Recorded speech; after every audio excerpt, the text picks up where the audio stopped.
You know that moment when your own daughter stands up at her wedding reception and decides to roast you in front of 200 guests? Well, that happened to me. But what happened next? Let's just say the room went from laughter to complete silence in a matter of seconds. Picture this: a stunning wedding venue, crystal chandeliers glimmering, and everyone dressed to the nines. My daughter, Rachel, looked absolutely breathtaking in her white gown. I was beyond proud, watching her marry the love of her life. The reception was going smoothly until she grabbed the microphone. I expected a heartfelt thank you speech. What I got instead was a roast. Rachel looked out at the crowd, smiled, and said, "I want to talk about my mom for a moment. She's going through what you might call a late life crisis." A chuckle rippled through the room.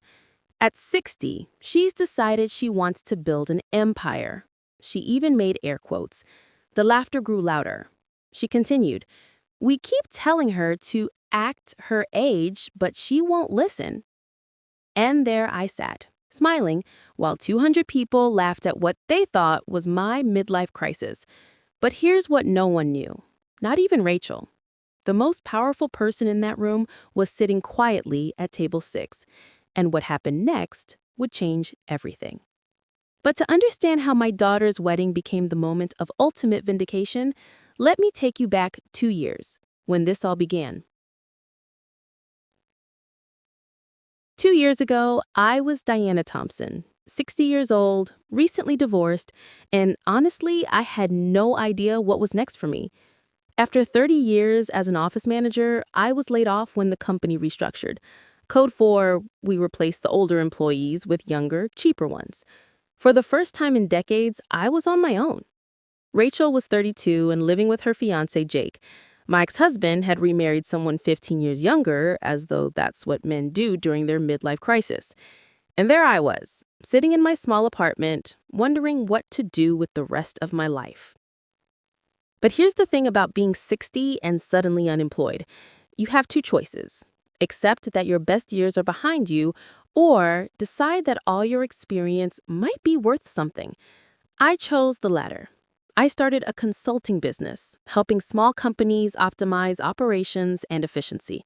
Nothing glamorous, just using the skills I'd honed over 30 years of keeping offices running smoothly. I called it DT Enterprises, simple, professional, and kept my personal name out of it. The problem? No one took me seriously. Rachel would roll her eyes every time I mentioned a new client. "Mom, you're 60, not 23. Maybe it's time to act your age," she'd say. Jake was even worse, trying to mansplain basic business concepts to me.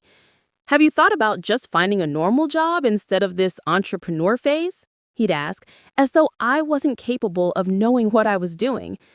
Even my sister's advice stung. "Diana, you missed your chance. Just accept it and find something stable." The worst part? I was actually good at what I was doing. My clients were thriving. My contracts were growing. I was making more money than I ever did as an office manager. But every time I tried to share my success, my family treated it like a cute little hobby. Rachel was busy planning her wedding, and she made it clear that I shouldn't talk about my business to Jake's colleagues. "Please don't embarrass me by mentioning you're an entrepreneur," she asked. "Just say you're between jobs or something." But as I quietly paid for half of her wedding, the expenses she thought were covered by my divorce settlement, not my thriving business, I began to realize something. My family wasn't just unsupportive, they were actively ashamed of me. They were embarrassed by me for refusing to fade into middle-aged invisibility, and that hurt more than any layoff ever could.